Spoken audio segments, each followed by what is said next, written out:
Hey, what's going on, everybody? Welcome back to Lineage Breaker Grand Archive TCG Podcast. I am your host, Cam. With me, as always, is Gloomin, Steven.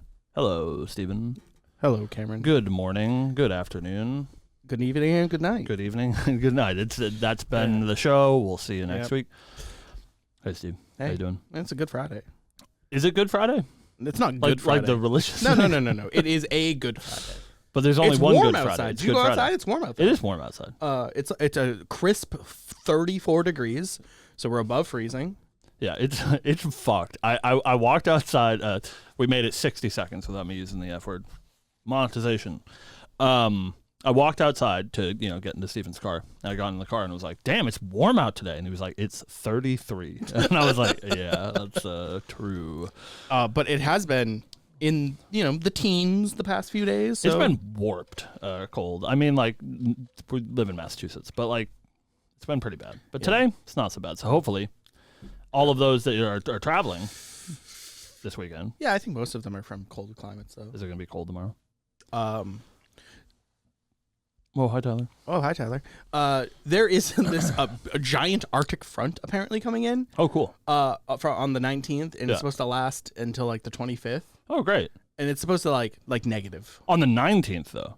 Yeah. So everybody who is traveling to Massachusetts for Webway Games Massachusetts Regionals, which is tomorrow, 1/18, if you're watching this live, it'll be like, 30 degrees, and you'll be fine. Wear a coat.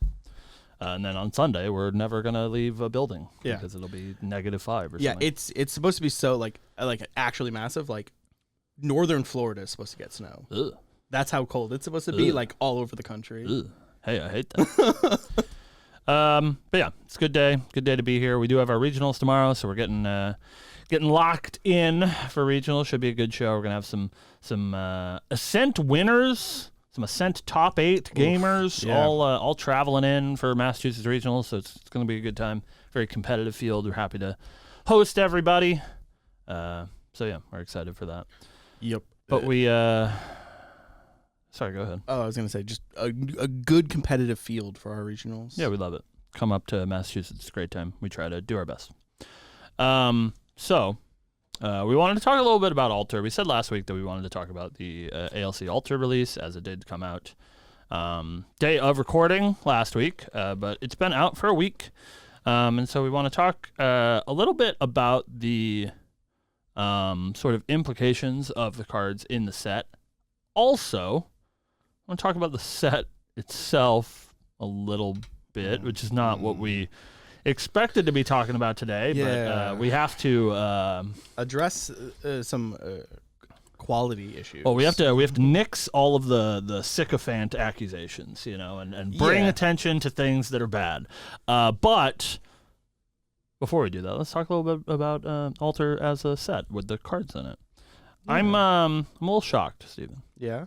I assumed that there would be a bigger splash, not necessarily with different cards. I think like a lot of the cards in Alter are cool. Like Tenoris support is neat. New Polcock is cool. But like those aren't gonna be winning regionals. But something that's very strange from the 3 regional events that we had last weekend, a lot of water decks. That's crazy. I know. Yeah, turns out that frozen dismissal card real good. But yeah, so lots of frozen dismissals making an appearance. Hey, that card's crazy. Who would have thought? But the thing that I found pretty shocking is that like 95% of the Guardian decks that made top appearances at regionals were still the Sylvie Nico deck, and like nobody was playing Nico level 1. Right. So I think that card's like really strong. Yeah, I think Nico level 1's great, but Strange. they were indeed using that new material deck slot. Yeah, Temptations Facade. Yeah, yeah. Saw a lot of play this weekend. Frozen Dismissal, like you said. Yeah. Yeah. That deck. I think those 2 cards alone just make the Nico deck much better than it was. Mm-hmm. Yeah, so we're seeing a lot of Nico, but yeah, so surprisingly, not a lot of Nico level 1s. People still holding on to that Seaside Ringleader, Tidestone Bovine sort of package of tamer cards to get through your level 1. But I really assumed that being able to get cards like Mage Bane and Vapor Jet Shield and stuff at level 1 without having to go to level 2 is going to be like a pretty big boon. Because like obviously Nico level 1's like effect is fine. It basically refunds itself. But I assumed that being level 1 Guardian sooner would have more of an effect. But it seems like it's not only level 1, but having the Nico. Yeah, bonus, Nico right? bonus for Mage Pin, yeah. Right, like I would assume, or I assumed the same with you, that would have been like a huge boon for the deck. But maybe it's just untested enough. Who knows? Yeah, I mean, it's only been a week, but I did find that kind of surprising. We also have seen a, I wouldn't say like significant upswing, but an amount of additional Wind, Astra, Arizona decks making top cut. She did get a couple of new tools in Horde Counter most specifically, and also Dawn's Reversal, giving her a little bit of reach in the end game when she has a hard time killing you with Cosmic Bolts. I played a game against a Nico player this week. He knows who he is. Where I got my Polaris freezing, steeled, and fracturized, which, we love that. And I won that game because there is now enough damage in your deck that you don't necessarily, obviously it sucks, but you don't necessarily have to put all those bolts into your Aster deck. I won the good old-fashioned way by the Lunar Conduit dealing a bunch of damage and casting like 2 bolts, the ones that are in my main deck. That's cool. So yeah, that is cool. Shout out. Ari's a good deck. You should all play it. It's pretty neat. Yeah. So that's how Alter's been looking. Not unsurprisingly, but sadly, no big standouts from any of the new cards. No Vanitas decks cropping up quite yet. No Polcock decks cropping up. Foster Allies hasn't made an appearance. I think it was too late for Foster Allies to be a real deck, unfortunately, especially with the printing of Frozen Dismissal, right? That does hurt, yeah. I think any Allies deck right now is probably hurting pretty bad because Allies decks are notorious for not keeping a big influence, and it's hard to pay for when you're putting your game piece in play, and they just go, I don't think so. Yeah. Yeah, I think we'll talk a tad about Abyssal Heaven later today. Oh boy. But I'm sort of under the impression I think we're going to get some like truly busted allies in HVN. Yeah. Because like Polaris is a new card. I know everybody's sick of me materializing my Polaris, but it's a new card. So it's only been out for a couple months. No. Yeah. Oh, no, I guess it was pre-AMB, so a few months. But Polaris is a new card. Frozen Dismissal, obviously a very new card. And both, like, really damning cards for allies. And currently, if you're not playing ally-type slime, your allies are, like, pretty bad. And so I think if we're printing all these, like, really strong allies tools, it is to set us up for some really strong allies coming in the future, because Slimes basically is the only allies deck right now that is playing like truly powerful allies that are sort of like must counters with Frozen Dismissal. Right. And honestly, I think like Frozen Dismissal probably just like really hurts Slimes. Yeah, I think Slimes is in an extremely tough spot. Yeah. Like it has a hard time already into the Polaris decks, but it's like it's playable, right? Because you have Gaia's Blessing, so like yes, they're gonna Polaris and like 3-for-1 you, but then you should get to like play Slimes off the top of your deck. But yeah, Frozen Dismissal like really locks Spirit of Slime specifically out of a lot of games, because the like Hanky special Fire Slimes deck can sometimes like build enough influence to be able to pay through Frozen Dismissal or whatever. But it's so often that you're playing Slimes and you put down your Dungeon Guide, you have like at that point maybe 4 cards in hand, which is great because you can pay to let your Dungeon Guide through or whatever. Your Dungeon Guide resolves, you have your 4 cards in hand, you play your Slime for free out of your hand, and then you have 3 cards in hand, you get shit on by a Frozen Dismissal. Right. So it's a really tough spot to be in for the Allies deck. So I assume Goja, but maybe some other support as well. We'll see some pretty strong allies coming in the future. I would love, we've talked about, I think I've talked about it before on the show, where I would love cards to be printed that said this card like uncounterable. Yeah. Because with the uptick of how many counter spells we've been getting in the last few months, it feels really bad to just get hate countered out of the game. Yeah, I think there's room for it for sure. I think it's a sort of like facet of the game that they haven't interacted with yet, but I don't think that that's necessarily going to remain the case. They're Magic players, obviously. We know that Weebs of the Shore crazy is maybe an ancillary to Wizards of the Coast. And so I'm sure they're aware of things like that being sort of impactful, and yeah, especially with negation becoming more prevalent, but also stronger in the metagame. I think we will have to see some of that. I would be, I think, more obviously. I'm an Astro player, but please try to put that aside when I say this. I think I would be like way more interested in cards that are sort of like protection from X or whatever. Not in the way that it works in Magic, but I think it would be cool to have cards that shut off cards like Frozen Dismissal that are like accessible the whole game, which is pretty punishing. But it feels pretty bad as an Astro player to get your hard counters shut off because then that deck sucks. So I hope that we could find like a happy middle ground to get around cards like Frozen Dismissal that do seem very punishing.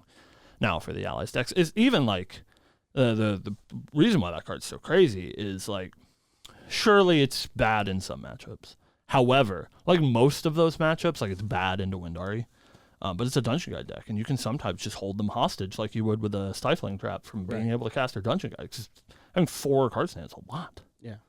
So So I agree that I hope that we see some. I think Noel in the chat makes a good point that I think a good place to put that is on these like big end game allies that hopefully Gojo gets access to, like Crawl or whatever should have been. This card cannot be negated. Your Majestic Spirits, your Mark 3s. Yeah, and like Majestic Spirit is a great example where it's got some like steps in place to get around cards like Frozen Dismissal, which I think is interesting design. So. And even, we see like Illuminating Charge having been printed for Gojo. We'll see if that card ends up being playable, but that's another way to like sort of get around negation for allies, which I think is really smart. So we'll see what their plan is to combat a lot of cards negation. Cheat things into play would be cool too. Yeah. I like cheating. Yeah, me too.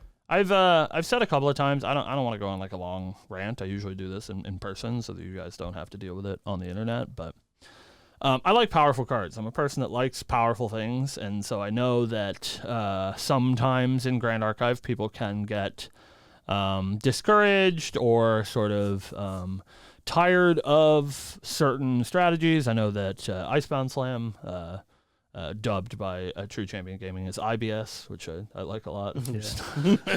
Start calling it IBS. Has got some people down, and it's now been shifted to Category 1 on the most recent ban list.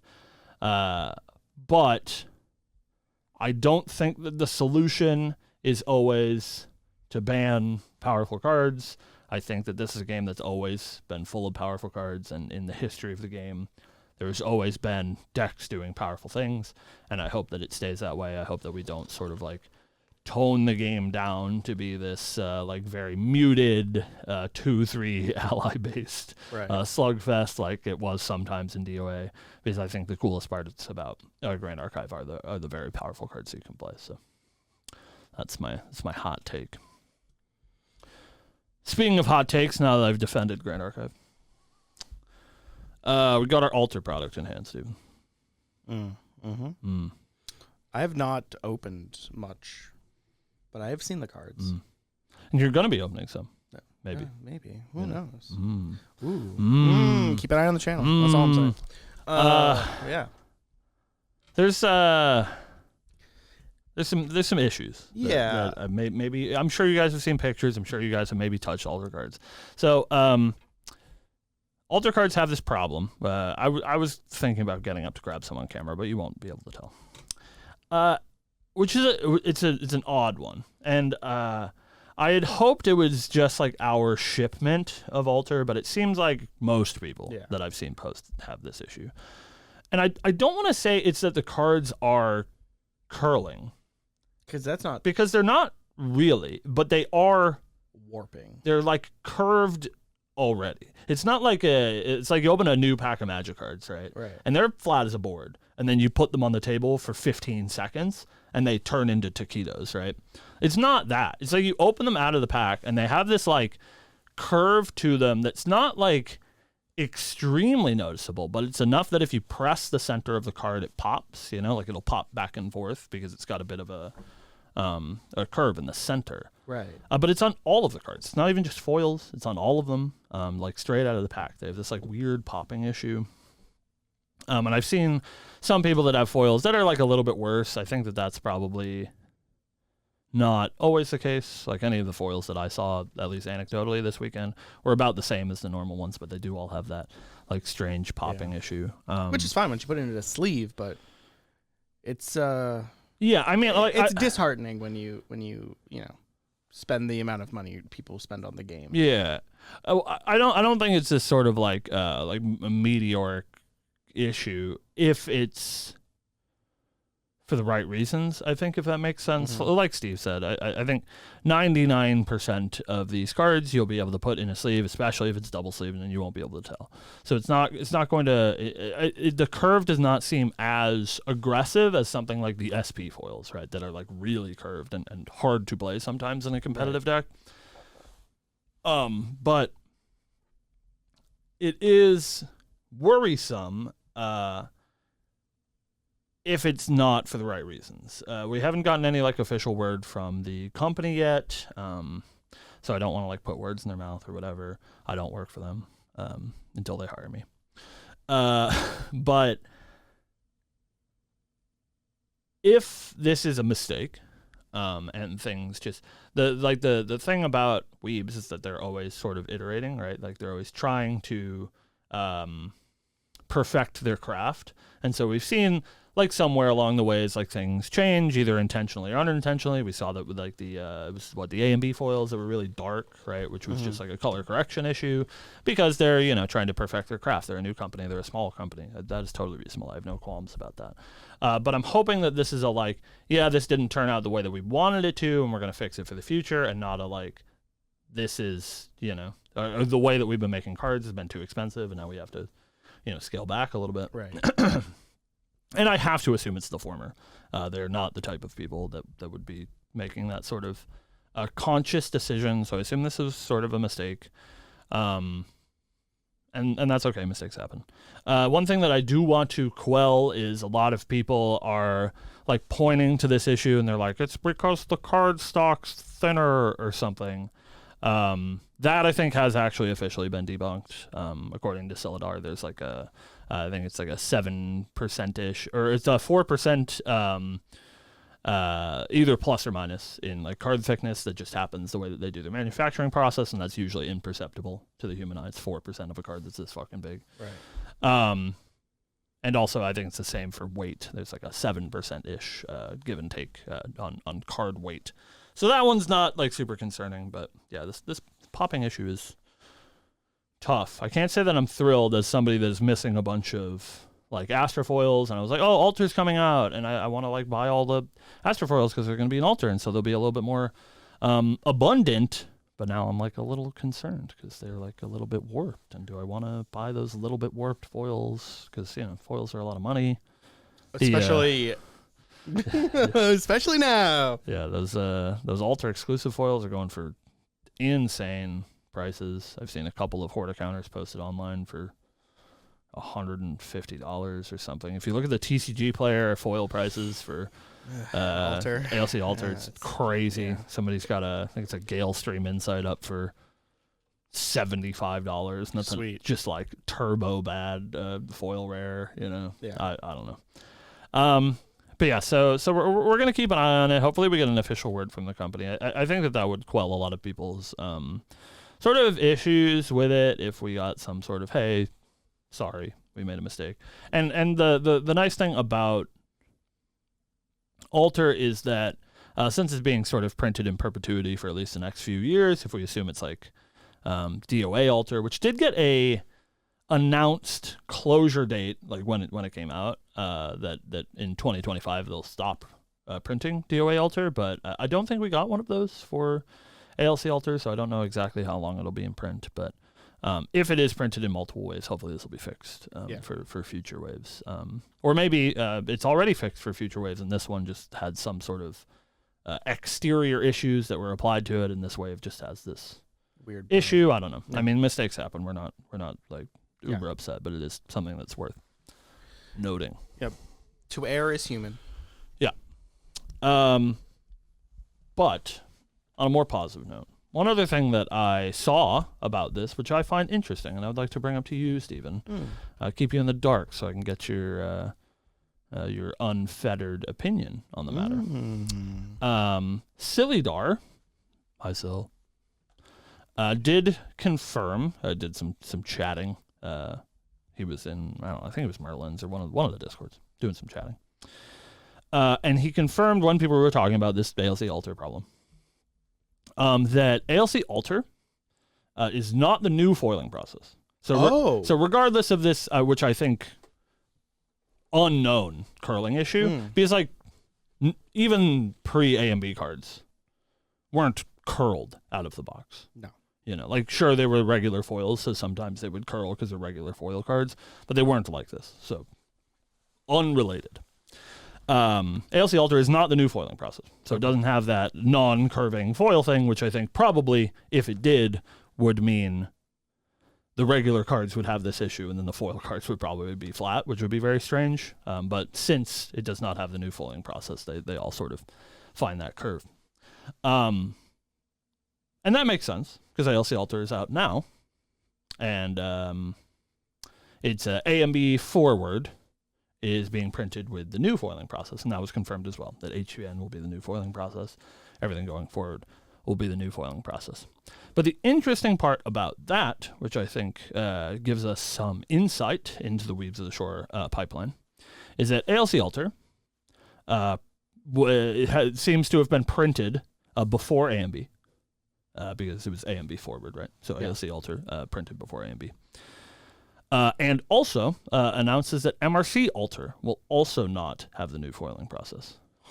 Which assumes, unless they're like switching back and forth, which is possible, I don't know what the pipeline is, but I would assume once they start doing the new foiling, it's harder for them to go backwards. So they're just printing everything with the new foiling, which means, theoretically, ALC Alter has been printed for a long time, which means that the design pipeline is sort of pushed back. And I think that's an interesting thing to think about, that if ALC Alter was printed before AMB, and if we use that same metric to assume that MRC Alter is already printed because it is not using the new foiling process and it's just like sitting in the warehouse ready for launch, that also assumes that all of these cards were designed like a really long time ago, which is not what I assumed.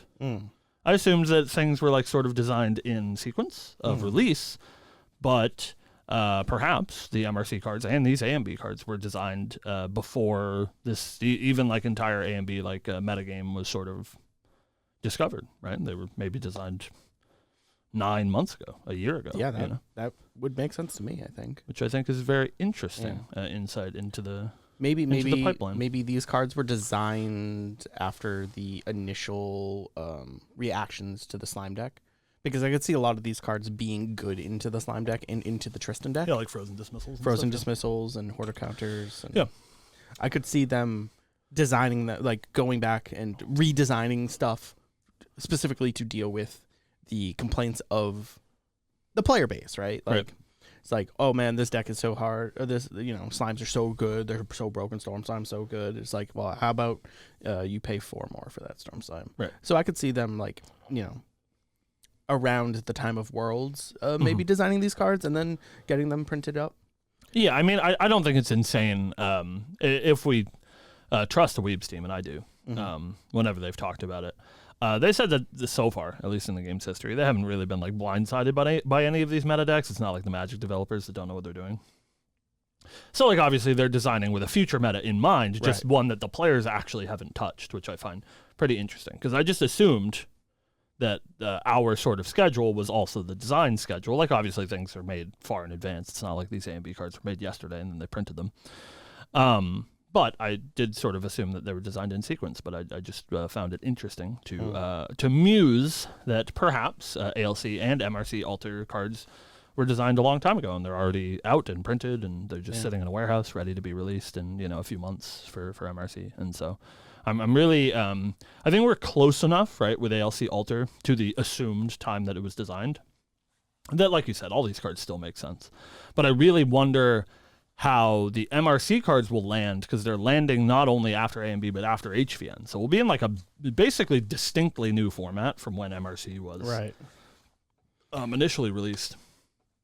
And if those cards were already designed, I'm curious how they'll land. Right. Because they're all obviously going to be designed for those archetypes: Slimes, Tristan, and then the ALC heroes. So I think that is interesting. Also, I guess it's not confirmed that we're getting new cards in MRC. Maybe we're just not, and then it's fine, matter. Right? Yeah. Right. Maybe ALC was like a special thing, right? But I would hope that moving forward, that whenever we get an alter, it has 10 to 15, 20 extra new cards. I think this is super exciting.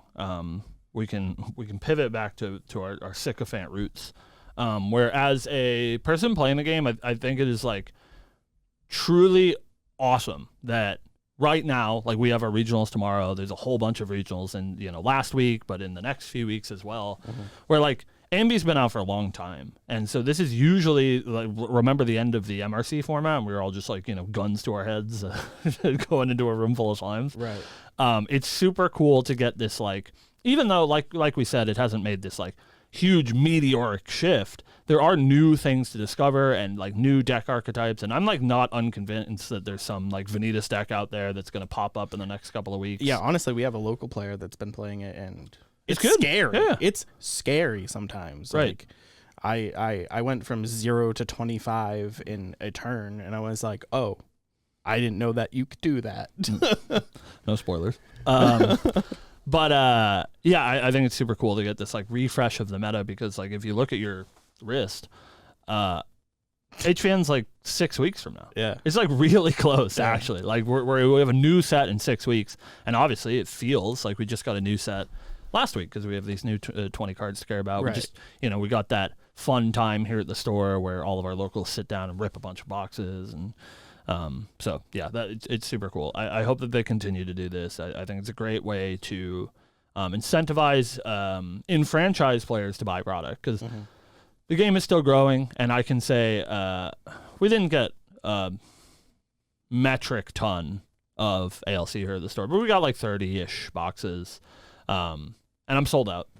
But none of that was to new players, which is like bad, sure, because I would like it to be to new players. I'll get some more, hopefully. It's alter printing, right? But it does show that there is some want there from the enfranchised players to get their hands on the new cards, try to snipe some of those new UR arts and foil and stuff like that. Yeah. So yeah, I think it's really cool. I think Alter is a really great idea, and we're enjoying it. I like the new Astro cards because I like playing the Astro deck. God. I am unimpressed with the card that I was most looking forward to, which is Refabrication. I don't know if it's just the decks that I've been playing or trying to play with it, but it feels not great. I don't know. Hey, Poro, is that card good? He can't tell us. Yeah. It's not allowed. So I want to circle back to something that was said in chat. Oh. By our glorious leader of Merlin's Marketplace, Mitchell Irwin. Hello, Mitchell. How are you? Mitchell asks, what power level do y'all think HVN Recollections will be? And I think this is a great transition to talk a little bit about HVN. We, as we said, we're about 6 weeks out, and I want to put my foot down on, we love making predictions. Anyways, I think with just 6 weeks before the set comes out, ish, and now announced that Ascent Melbourne will be the world premiere for HVN, so we have to assume maybe similar to the world premiere at Worlds, where they'll have the big wall of cards. People will play with the recollection decks. The whole set will be revealed at Melbourne. Melbourne. That means we lost another week. So essentially, the set will be released on the 1st, right? When we'll see all the sets, all the cards at the world premiere, which means spoiler season has to be coming soon. We can tell you anecdotally, we do not have any spoiler cards. And so, I think Silidar said in chat last week, here on the show, correct, that spoiler season would be after design notes.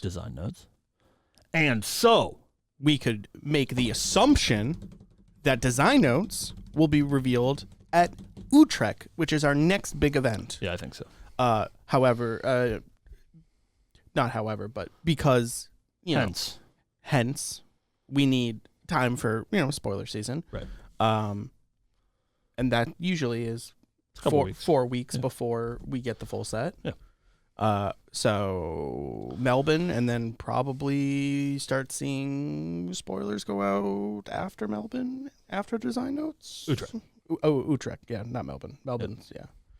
We'll have the set by then. So yeah, I think Utrecht will get the design notes, and that's in a couple of weeks. That's by a couple of weeks, I mean next week. Yeah, it's next week. That's 7 days from tomorrow. So hopefully, not next podcast, I guess, but the podcast after that, we'll have some spicy design notes to talk about. Anyways, let's talk about recollection decks. Steven, I made some predictions on the internet about what Diao Chen would do.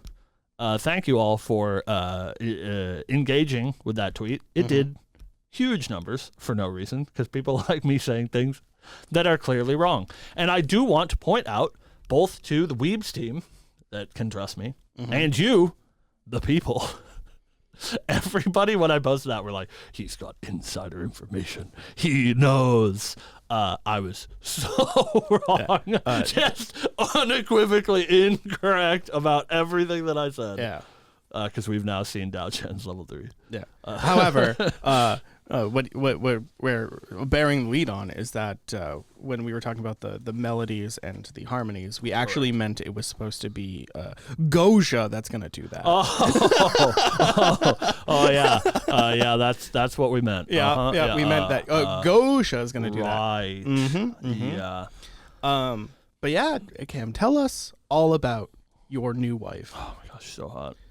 And man, what a card art. Yeah, right? I don't know if you guys have seen it, but you should go onto Twitter and find anyone that has posted it. It's gorgeous. It's on the official Grand Archive Twitter. You can find them at Grand Archive TCG on Twitter. Sorry, on X.com. Yeah. God, man. Like I say it every time I see a new CSR from this game, or CR from this game. But they just get better every time. I think this is the best one. No meme. I think this is the best CR that we've ever gotten. Yeah. And again, I mean, so far, maybe their level 1 goes crazy, but this absolutely gorgeous art by our king, Pinax. Thank you, Pinax, for being such a talented person. Please come to Worlds. I beg you. I beg you. This may be your last time to see Anaheim before it burns to the ground. So please show up to Worlds so I can get all my things signed. But yeah, absolutely gorgeous art by Pinax. And she's got text, which we can talk about her text. It doesn't mean anything. Yeah. But we can make some assumptions. There's a lot of keywords here. We like making assumptions, and we can assume what her card does. So what Diao Chen says, I'm gonna try to do it from memory, even though the card's right over there. No, this is for me. Diao Chen, Idle Corsage. That is correct. Diao Chen Lineage. Correct.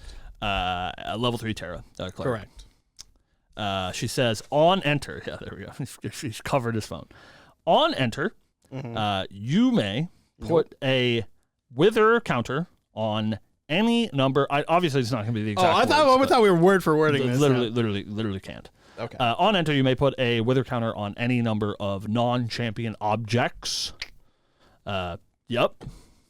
What does that mean? And then she has a second line of text that says, anytime a non-champion object your opponents control is destroyed, you put a flower bud token into play under their control, however it's worded in Grand Archive. Close. It's a little bit different. So the actual text for that is whenever a non-token object. Yeah.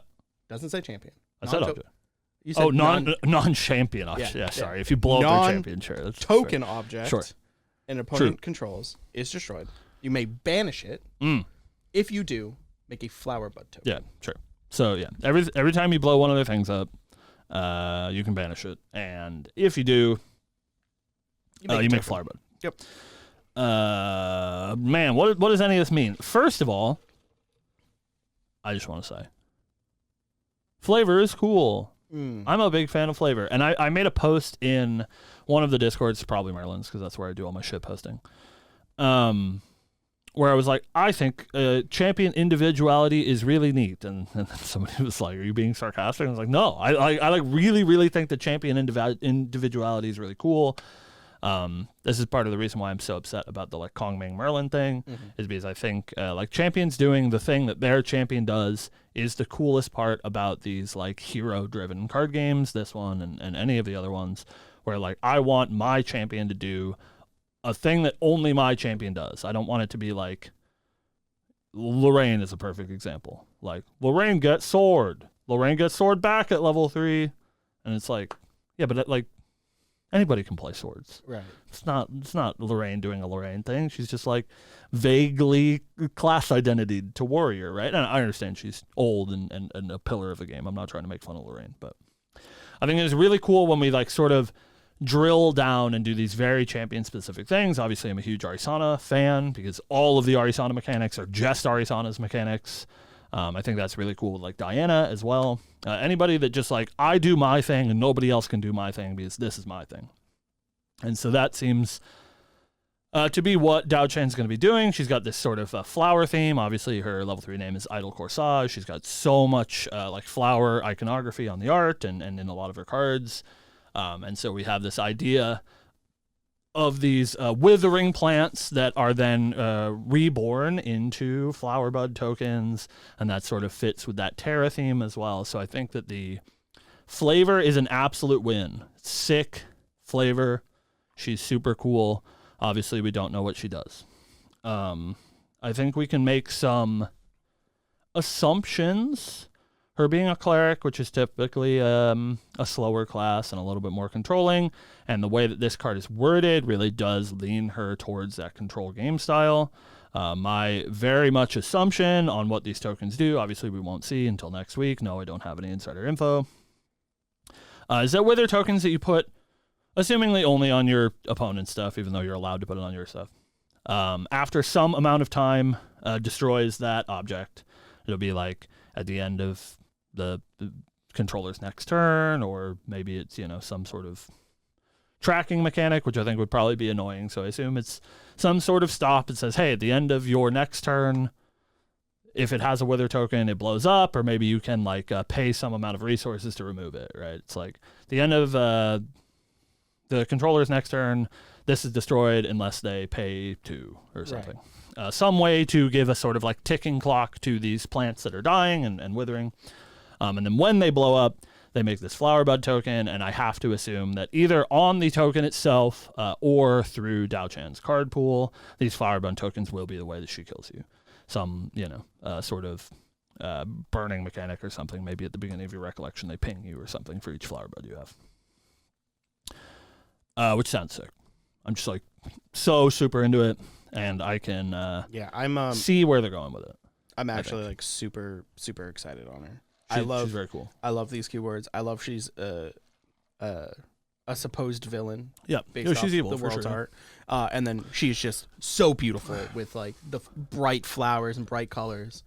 Like I just gotta hope that like, most of her cards stay like that, right? Yeah, she's got that like sort of a like succubus vibe, right? Like, and I think that's like accurate to her. Her Three Kingdoms lore as well. She's like so beautiful that she lures people into making bad decisions, right? Like she, in the book at least, she convinces Lu Bu to assassinate Dongzhou because some alleged bad things that Dongzhou did to Diao Chen that were fake. she manipulates people because she's so hot. Yeah. Which is cool. So she is evil, but yeah, she's got that sort of like, pretty flowery vibe, even though she's like very much doing evil things and persuading you to do evil things is pretty cool. So I think she's sick. I hope that is what her mechanic does, because I really, really like scaling late game control champions. Yeah. Crazy. Who would have thought that me, the Merlin hater, likes scaling late game champions? Yeah. I don't know. I'm very interested in playing her. I think she's cool. Hopefully, because she is hot, Terra and hot. stuff. We get some like good crossover stuff for Terra. Yeah, I hope so. I am. I will say, obviously, we don't know the rest of her lineage, but Grand Archive, at least as of late, has done a really good job of sort of making champions feel holistic, which we talked about a long time ago on the show. Some other champions we felt less so about, but I think lately they've done a really, really good job about making champion lineages feel like a complete transformation. And so I assume that this is sort of going to be Diao Chen's theme. So maybe her level 1 or 2 sort of set up this theme, right? Like maybe they make Wither tokens in a lesser amount, or they give you some sort of exchange for this, Terra mechanic that she has going on here. But the part that I find really strange about that is that she, at least on her card, does not have any mention of Empower, which was like the part that I was like firmly convinced she was going to be empowered. That she would, just because of Yudi, right? Which is her card. She's on the card. It is her element. Is Cleric class bonus, and Mage, I think, class bonus. But whatever, has text on it. Is that card class bonus? I think it is. Anyways, that does like sort of require you to empower to get this sort of thorny prison effect going on. Which she doesn't seem to interact with at all. So I'm really interested where they go with their card pool. Maybe Flower Bud tokens. Maybe they empower. Yeah. Yeah. Maybe you can sack to empower one. Sure. So but they're under your opponent's control, so I don't know. Are they? I think so. No, it just does says, it not say? No, it summons a flower. Under your control. That's interesting. I assumed it gave it to them. No. I misread the card. Yeah. No. So maybe interesting. So maybe you just, your kill turn, right? You level up to 3. You put Wither on everything on the field. Your stuff, their stuff. Oh, true. And then they tick off. They all kill it. Well, sort of. You don't want to blow up your own stuff, right? Because you only get flower buds when their stuff blows up. You can wither your own stuff, but you only get flower buds when their stuff does. Correct. Yeah. So you wither all the stuff they have, right? Yeah. It all dies. Right. You get a bunch of flower buds. They all say Empower 2 or something. You pop them all, and then you play, Fireball or something. I think in my heart of hearts, this is not my prediction, but this is what I want this to do. I want flower buds to have actually no text.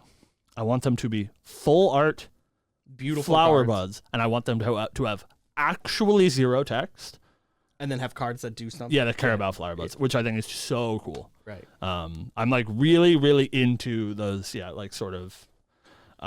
Mechanics that rely on other permanents I think are really cool because they're usually really powerful, right? But they're very specific, and that's what I'm into. So maybe read the card just one more time from the top. I think Theo's behind. He was, I've read it now. Yeah. But choose any amount of non-champion objects. Put a Wither counter on each of them. So it's yours or theirs.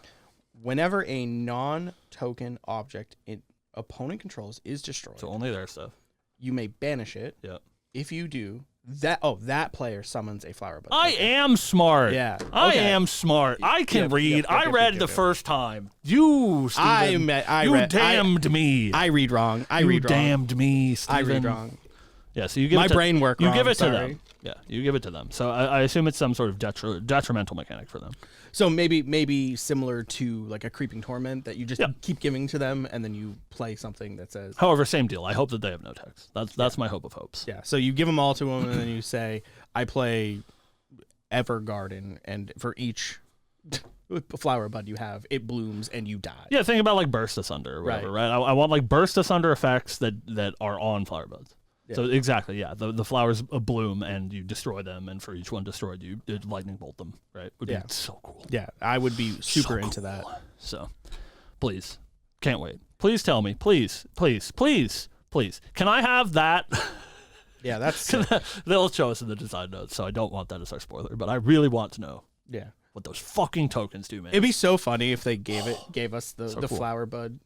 And it literally is exactly what you said. It's a full out flower picture, no text. It'd be so cool. Though. I think here's your spoiler. Yeah, I think she's like super cool. And people thought that I was memeing, and it's tough because like they know that I love this game and I love the dev team so much, but I'm like not like feigning excitement. I'm like legitimately super excited, even though this card has no text. Yeah. Which like there must be something wrong with me, I guess. I don't think so because like aesthetically, I'm so cool, man. I'm very into this card, She's and so cool. like I say it a lot, right? Like I'm like, ooh, we're gonna play it, but like I actually think this is the first time the text of a card has like interested me. Yeah. More than just like, oh, I like that card. Yeah. I like that pretty girl. Yeah. Yeah. No, she's so cool, man. Please, can't wait to see what she does, and hopefully, fingers crossed, we only have to wait another week to see. Yeah. Because obviously, when they do the design notes, I assume we'll learn what the champions do. Yeah. Because we sort of need that context, right, for any of the spoiler cards. Mm-hmm. So, yeah. So, I think that's all we have for the show. If you guys think you know what Wither and Flower Bud tokens do, let us know in the comments. By the time you see this, and there is comments, maybe you'll know already. But let us know. Thank you guys so much for watching. Of course, we wish everybody luck that's playing in regionals this weekend. Our own regionals is tomorrow, so if you guys are in the area, come down to our regionals. Also, our thoughts and prayers go out to everybody in California. I made a shitty joke about Anaheim earlier, but it's terrible what's happening over there. And we have lots of friends over hopefully there, everyone that's over there is safe. Our friends and everyone else included. Like, it's a real tough time. Support your neighbors. Right, of course. So that's all we have for you guys this week. We will see you next week. We'll be back here. We'll talk all about our regional and how all of those things went here at our regionals, and maybe we'll have some more data to go over. And we'll talk about that with you next week. So we will see you here, same bat time, same bat channel. You can find us here live every Friday noon Eastern Standard Time. Asterisk. You can find the previous episode of the podcast every Friday 2 p.m. Eastern Standard Time. Asterisk. Those will be updated by the end of the week. They're already scheduled. And then we have some other stuff that we're going to work on this week that maybe you'll see soonish. Maybe. Yes. Thank you very much for watching. Thank you, guys. Woo!